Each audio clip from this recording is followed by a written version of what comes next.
and good morning. Good morning. So today we're going on a different kind of adventure. This is a paperwork adventure, my favorite. So today we're in the process of figuring out how we're gonna bring Gizmo in and out of the EU several times. Yep.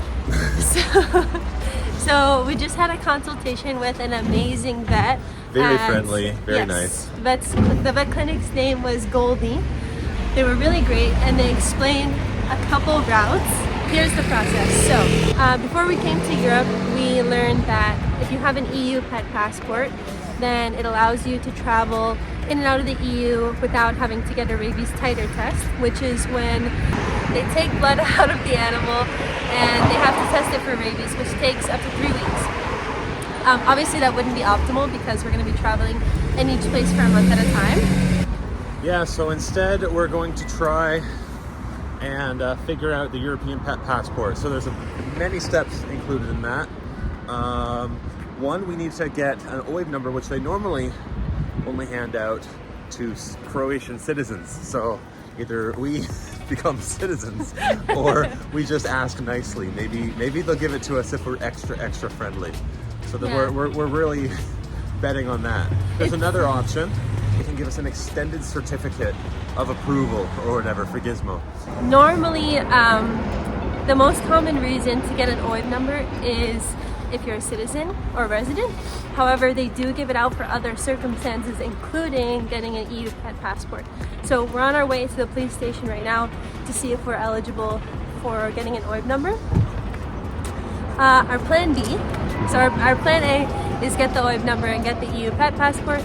That way we can travel freely in and out of the EU without any paperwork and any additional tests. Plan B is to go to another vet here in Zagreb, which may be able to issue us a permanent animal health certificate, which says that they've given us, or they've given Gizmo all the vaccines that he needs and then he's certified rabies free. And in that case, we'd also be able to freely travel in and out of the EU, we believe. Plan C is we'd have to get a rabies titer test here in Zagreb. However, we would have to have blood drawn from Gizmo, which wouldn't be very nice. Doesn't approve. Yeah, we'd have to get blood drawn from Gizmo and it would have to happen tomorrow because we would need 3 weeks of processing time and they only do it every Wednesday. The reason why it takes so long is because every Wednesday, every vet in Croatia sends their samples to a lab and they're all tested at the same time. With the rabies titer test, we'd be able to travel freely in and out of the EU. So, just to summarize, plan A, we get an OIB number, become citizens in Croatia, and then get our EU pet passport from Goldie vet. Plan B, we go see a different vet and try and get a European health certificate. And plan C, we get a rabies titer test.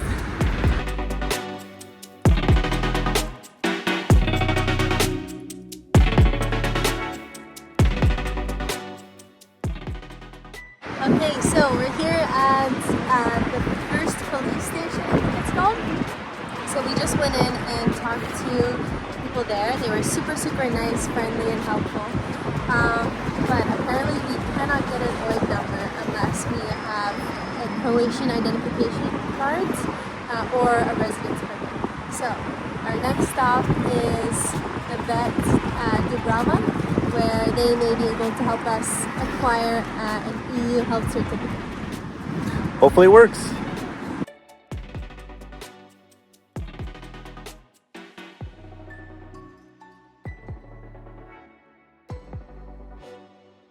All right, what a day.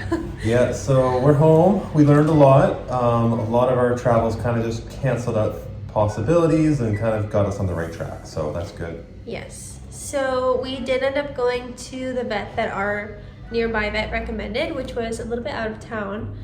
But what we found out is they are able to give us a health certificate, but to enter the EU after going to like the high rabies risk countries, which I believe includes Serbia and Montenegro, we'll have to get a titer test. However, the titer test is valid apparently for the cat's entire life.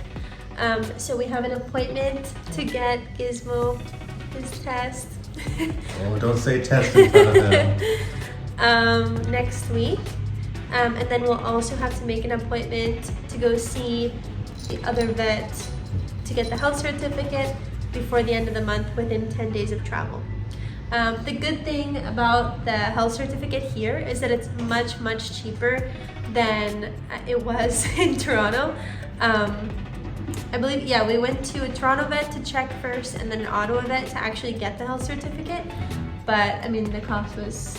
It was like after all the paperwork and all the visits and all the vaccinations, it cost us over $600. Yeah. Here, it's going to be 40 euros.